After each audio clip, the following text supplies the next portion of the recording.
Irrid li naħarbu niġru l-qoddim, fiduċjuż li l-miri kollha jintlaħqu, fosthom li f'Mejju nkunu business as usual. Dawn kienu l-aħħar minn sensiela ta' dikjarazzjonijiet li għamel il-Prim Ministru Robert Abela meta pajjiżna qed jiffaċċja rekord wara l-ieħor kawża tal-pandemija tal-COVID-19. Iva irrid illi naħarbu niġru l-qoddim. Għandi fiduċja li t-targets kollha li diġà tkellimna dwarhom, inkluż dak li f'Mejju aħna rridu nkunu lura business as usual u naħdmu kemm nifilħu biex nilħqu dak it-target nilħu. Abela kien qed iwieġeb għal mistoqsijiet li sarulu minn ġurnalist tax-Xandir tal-Istat fellu l-ewwel sena tiegħu bħala Prim Ministru fejn anke qal li s'issa qatt m'għandux pariri mill-awtoritajiet tas-saħħa biex iżid ir-restrizzjonijiet. Fl-istess waqt iżda baqa' ma tax dettalji dwar l-għajnuna li wieħed minn fuq Facebook li għandu jagħti lis-sidin tal-bars u l-każini li s'issa għadhom magħluqin.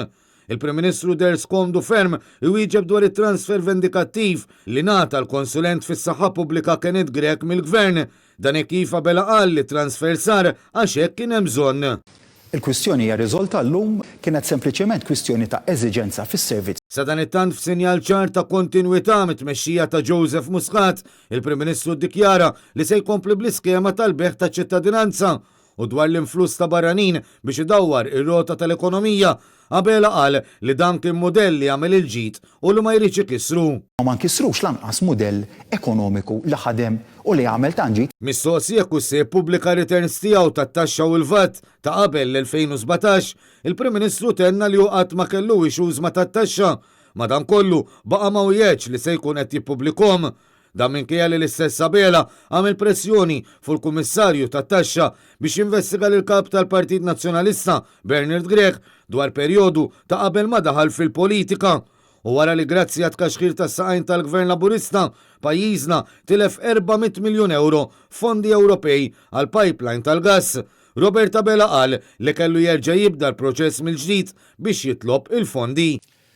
Erġajna sottomettejna applikazzjoni għal pipeline tal-gass. Sa dan it-tant matul il-programm ma naqsux l-attakki politiċi mill-Prim Ministru kontra l-Partit Nazzjonalista minflok ma wieġeb għal dak li l-Maltin u l-Awċin huma mħassba serjament dwaru. Fost l-oħrajn u prova jiġġustifika l-manuvrar li jagħmel fil-jiem li għaddew fil-Parlament. Dan billi qal li anke l-Partit Nazzjonalista uża din is-sistema biex żewġ kapijiet tiegħu jidħlu fil-Parlament mingħajr ma ammetta li l-Partit Laburista wkoll daħħal fil-Parlament lil predeċessur tiegħu Joseph Muscat. Fl-istess waqt qal ukoll li l-Gvern immexxi minnu rnexxielu jeqret il-ġlied u droga mill-ħabs ta' Kordin.